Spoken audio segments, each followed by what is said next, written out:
Assalomu alaykum, hurmatli tadbirkorlar, hurmatli bankimiz mijozlari. Yangi bank uslublar boshqaruvchisi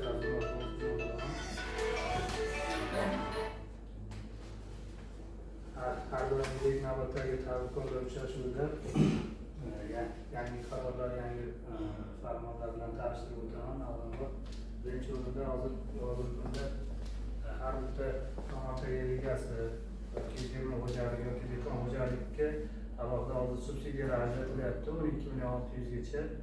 Ya'ni sug'orish tizimi bo'ladimi, yengil konstruksiyali dala do'konimi yoki issiqxonami, chorva yo'nalishlar bor. O'sha yo'nalishlar bo'yicha mahallaga trik tomonidan beriladi. Ya'ni siz hokim yordamchisiga ariza bersangiz, mahallaga trik kelib turib o'rganibdi, ma'qul deb tasdiqlab bersa, 3 kunda sizga ijobiy xulosa berib turib, ya'ni skoring o'tib ijobiy xulosa berib turib, sizga 12 milliongacha subsidiya, ya'ni subsidiya qaytarib berilmas sharti bilan beriladigan